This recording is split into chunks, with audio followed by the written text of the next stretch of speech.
चूँकि state government जो है रिकमेंडेशन नहीं भेज रही है, तो उसके लिए कुछ साथियों ने जो कोर्ट में केस फाइल किया था, तो इसी के लिए किया था। उसका चूँकि अधिकारियों को कुछ बदमाशी की वजह से या कुछ नेगेटिव रिपोर्ट देने की वजह से वो उसका निस्तारण हो गया है।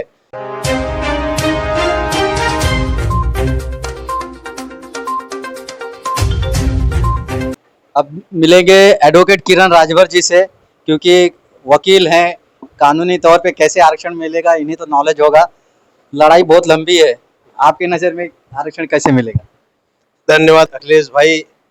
राष्ट्रीय राजभर सेवा संघ के केंद्रीय कार्यालय में मैं एडवोकेट राजभर राष्ट्रीय राजभर सेवा संघ का उपाध्यक्ष होने के नाते आपका बहुत बहुत स्वागत और अभिनंदन करता हूं, और इसलिए आपको बहुत बहुत धन्यवाद देता हूं कि राजभरों की जो भी आवाज़ आप पूरे देश विदेश में और समाज के बीच पहुंचाते रहते हैं।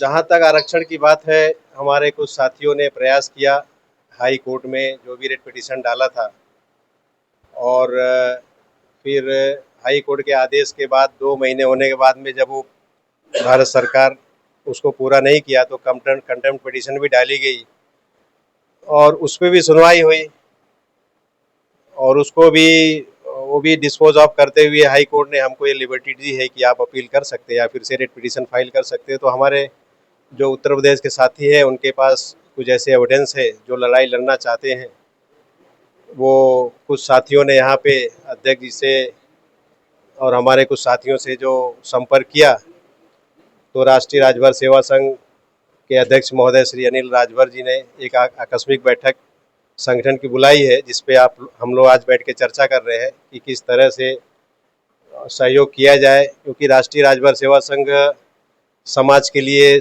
हमेशा तन मन धन से हमेशा समाज के उत्थान के लिए लगा रहता है और आगे भी लगा रहेगा। और यही एक ऐसी संस्था है पूरे भारतवर्ष में जो सुचारू रूप से चल रही है और सिस्टमेटिक तरीके से जो भी इसका रूल्स एंड रेगुलेशंस है उसको पालन करते हुए हम इसको आगे बढ़ रहे हैं। और जहाँ ज़रूरत की मदद होती है राजभर समाज को, चाहे उत्तर प्रदेश में, चाहे महाराष्ट्र में या किसी भी अन्य प्रदेशों में, तो हमेशा हम उसके लिए सहयोग करने के लिए तत्पर रहते हैं। जैसे कि राष्ट्रीय राजभर, तो सबको पता है कि राष्ट्रीय राजभर सेवा संघ ऐसी संस्था है जो बहुत अच्छे से संस्था चल रही है और लोगों को सेवा प्रदान कर रही है। लेकिन आरक्षण की बात हो रही, एक राष्ट्रीय राजभर सेवा संघ सहयोग कर इतने पूरे भारत में कितने संगठन है, आरक्षण तो राष्ट्रीय राजभर सेवा संघ को नहीं चाहिए, पूरे समाज को चाहिए। तो और संस्थाएं क्या कर रही, क्यों सो रही हैं? देखो, बाकी जो संस्थाएं हैं उनका तो पता नहीं है, लेकिन राष्ट्रीय राजभर सेवा संघ हमेशा सकारात्मक रुख अपनाती है। जब कोई भी समाज की भलाई के लिए या उत्थान के लिए या कोई भी अच्छा काम किया जाता है तो राष्ट्रीय राजभर सेवा संघ हमेशा सहयोग की भावना रखती है और सहयोग करती भी है।